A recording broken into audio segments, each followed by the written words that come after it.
I actually got the ideas from her work on the OPA.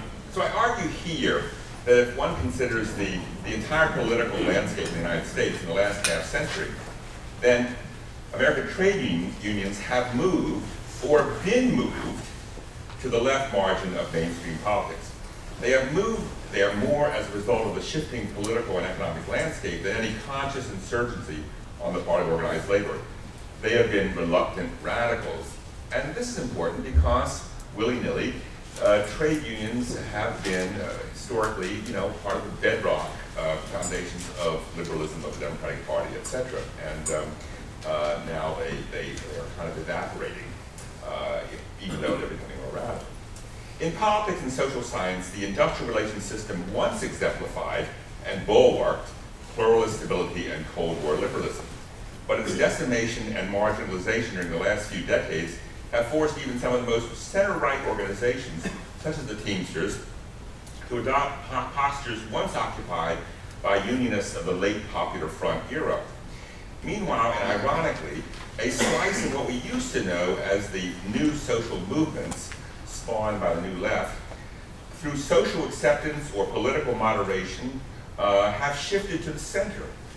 Not at the center, but shifted a little bit in that direction, often courted or accommodated by corporate America and some elements of the GOP, even as the unions remain anathema to these same conservative elements of the body politic. And here I'm thinking of the remarkable historic victory of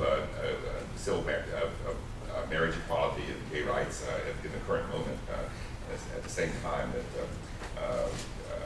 the unions and I should also say remarkably abortion rights movement has been marginalized. I've always been shocked to the extent to which the right, at least, has seen gay marriage as one thing and abortion rights as another, but that's another story. So we may discuss that.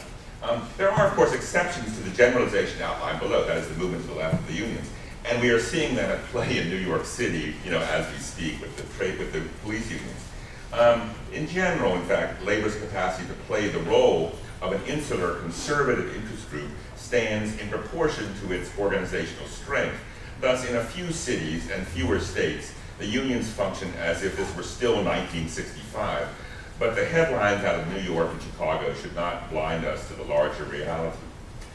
Left and right are malleable concepts. In some areas, we privilege economic issues. In others, those of culture or foreign policy. But by almost any criteria, a snapshot of trade unionism in 1965 would put them firmly in the center, if not the center right of American life. The unions did back the civil rights laws of 1964 and 65, but the AFL itself failed to endorse the 1963 March on Washington because the organization's visceral hostility to anything resembling a mass mobilization of the rank and file, where the left, old or new, might make its presence felt. There are, of course, some unions like the UAW who did, but the bulk of the AFL did not. The unions were staunch Keynesians, of course, but they did little to challenge corporate power except in the routinized world of collective bargaining. I've argued elsewhere that there was no settled labor management accord in these years, but this did not mean that the unions of that era did not want an accommodation with capital. The corporations were always the aggressors in those years, as in the 1959 steel strike, for example. Most unions were staunch backers of the Vietnam War, or as with the liberal UAW, they accommodated themselves to LBJ's statecraft. That's a Freudian. LBJ's statecraft. More important, even the most illiberal unions found their interest in conflict with the more militant and dynamic elements of the civil rights movement. And as Roel Schiller demonstrates in an important new book, Forging Rivals, Race, Class, and Law, and the Collapse of Post-War Liberalism, the dual systems of workplace justice which arose from the mid-60s onward, one based on the industrial pluralism and the representational majoritarianism at the heart of the Wagner Act, the other predicated on the rights conscious regimes growing out of Title VII. These two forms of legal discourse were destined to clash.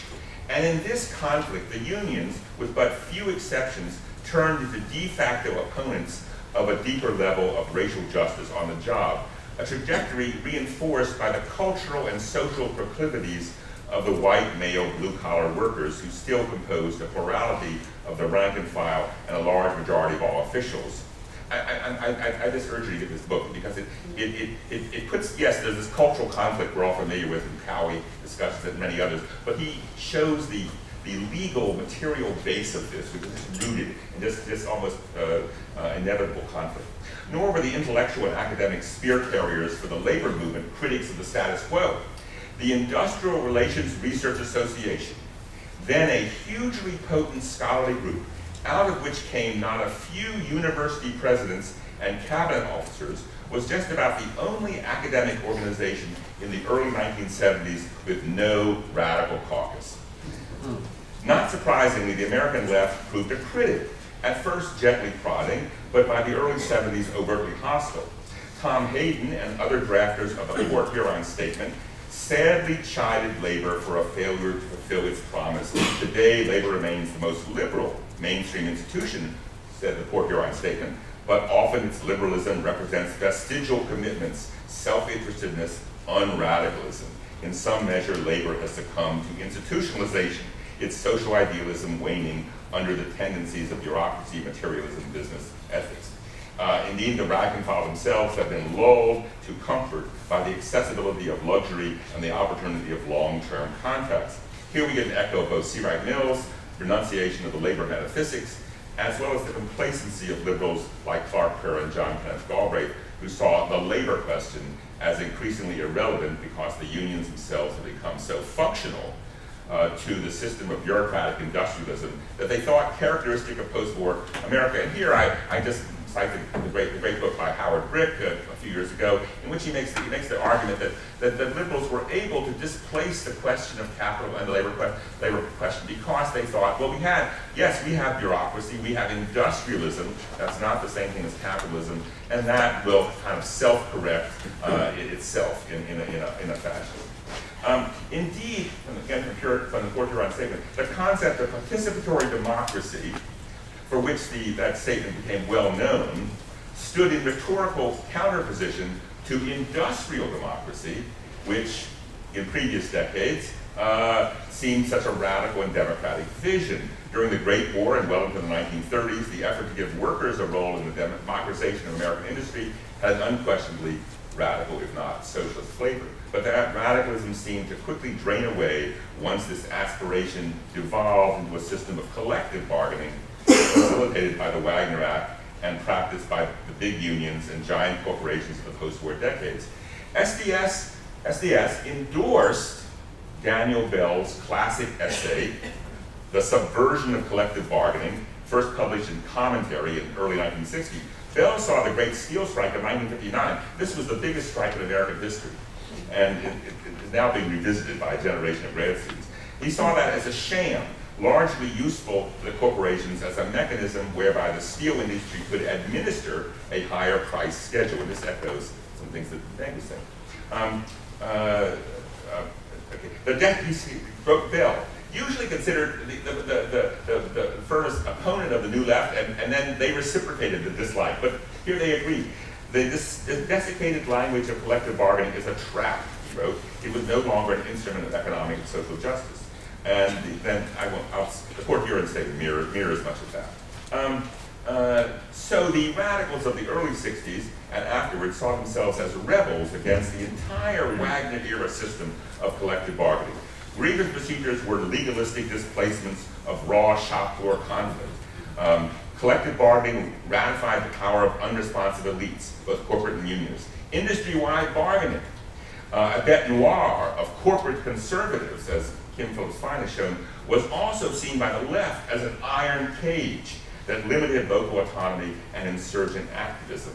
And I'm gonna, I quote here Staunton Lynn and Jeremy Brecker and Mike Davis and all sorts of these people that I was reading in grad school, just denouncing the system that had been set up coming out of the Wagner Act, okay? But of course, this was like the early 70s, late 90s. But of course, all this became far less plausible as the unions encountered such gale-forced headwinds in the decade of the 1970s and after. The union movement has been moved to the left and seen as on the left for reasons that can be characterized since then as structural, political, and ideological. Structurally, many of the institutions that bulwark centrist pluralism have been basically destroyed. Private sector unionism has been decimated through a combination of capital mobility and managerial hostility. The smaller the trade union movement becomes, the more capital finds it intolerable. The smaller it is, the more they hate it. Because in these new circumstances, wages and other labor costs are a prime competitive consideration. If you're managing a firm with a union contract in a sea of non-union competitors, then your desire to get rid of the union is of overwhelming urgency.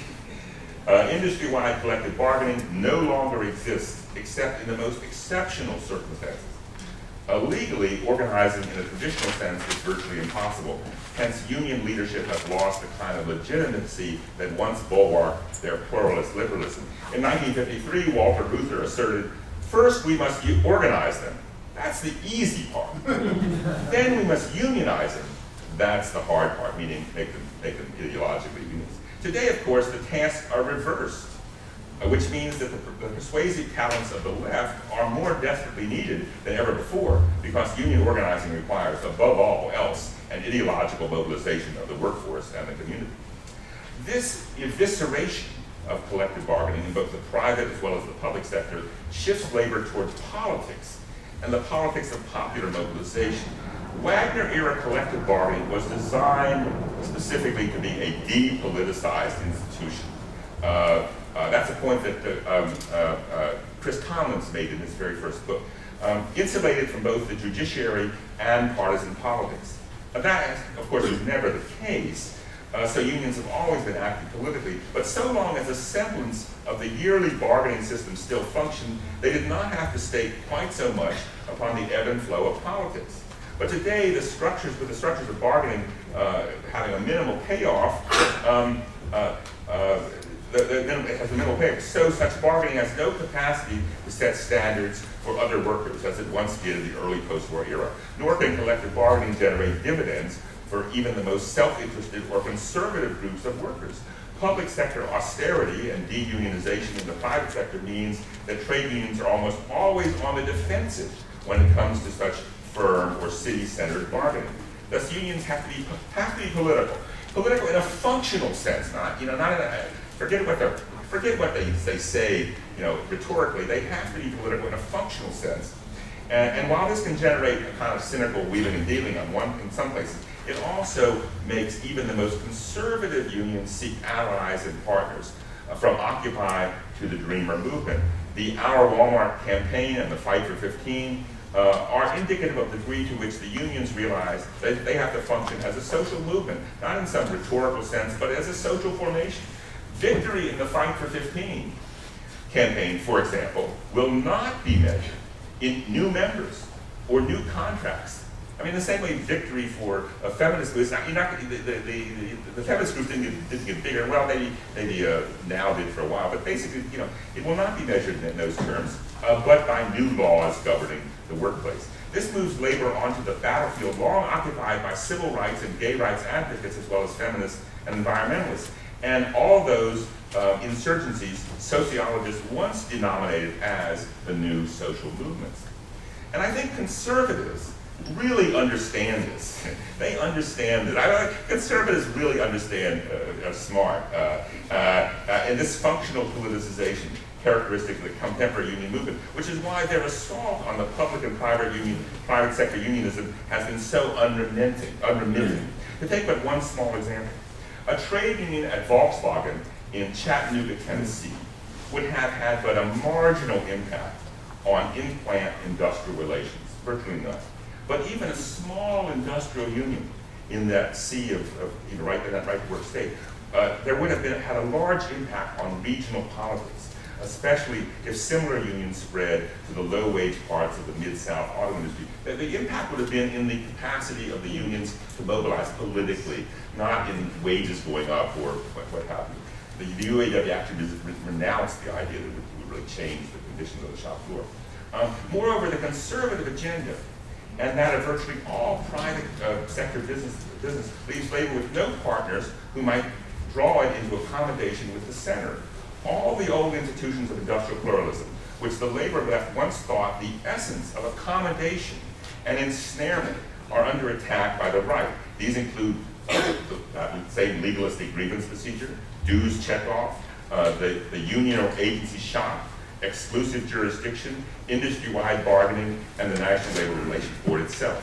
In the imagination of the right, the very concept of collective bargaining, collective action, collective bargaining is a coercive racket that subverts both the market and the will or faith of individual workers. And here I recommend to you my Andrew Wender Cohen's book, Racketeer's Progress, which explains exactly where that century-long possibility of unionism as a racket comes from, right out of the progressive era. Okay. American conservatives have disdained organized labor not simply because individual companies or whole industries have found union economic demands troublesome, but even more because the labor movement stands for a set of ideas and social impulses that most on the right find anathema: social solidarity, employment stability, limits on the workplace power of corporate ownership, plus a defense of the welfare state, progressive taxation, financial regulation, and a government apparatus energetic enough to supervise the health and safety of millions of American workers and consumers. And even when it comes to immigration, race, and gender, American trade unions, despite a highly checkered history, well explored by numerous scholars, today stand on the left side of the political divide. Thus, the steady decline in union density and social power from about 1/3 of the non-farm workforce in the early 50s to something approaching 10% today is one of the most startling and consequential social trends imaginable, and even more dramatic when considered in terms of the private sector workplace, where union density is now below 7%. Really a figure not seen since the Gilded Age. Almost finished. This organizational and political weakness had an impact even on the most conservative unions. And I want to emphasize, not the traditional left, but the conservative unions. Take the Teamsters, for example. The Teamsters were looking for the last 30 years, 40, 50 years to make a deal with whatever Republican they had for the most cynical reasons. Keep Jimmy Hoffa in jail or get him out of jail, or get their cut of semi-corrupt activities in cities and states, etc. The Teamsters endorsed Nixon, I think, and they endorsed other Republicans, and the current head of the Teamsters, Jimmy Hoffa, sort of junior, I think he did or was on the verge of endorsing Bush. He was looking for a deal with George W. Bush. And one reason was that he wanted to get rid of something called what was the name of this thing? The Independent Review Board, which had been set up by the Clinton era to sort of monitor corruption inside the Teamsters. So they were looking for a deal. But he couldn't achieve it. He couldn't get it. The Bush people were insistent that cheap Mexican labor be able to drive trucks, across the border. They were insistent on deregulation. They just wouldn't give him what he wanted. Nixon wanted a deal. He did deal. He successfully, hard hats and all that. But the Bush people moved to the right. So as a consequence, and probably this James Hoffa Jr. is out there, giving kind of radical speeches on behalf of Kerry and even Obama. So one consequence of all this is that for the union radicals, there is precious little room for critical distance between themselves and a union leadership that is struggling for survival. With strikes practically non-existent and deunionization rampant, it is hard to generate an oppositional movement within any individual union. Commonplace between the late 60s, think Drum, and the 1980s, think New Directions in the UAW.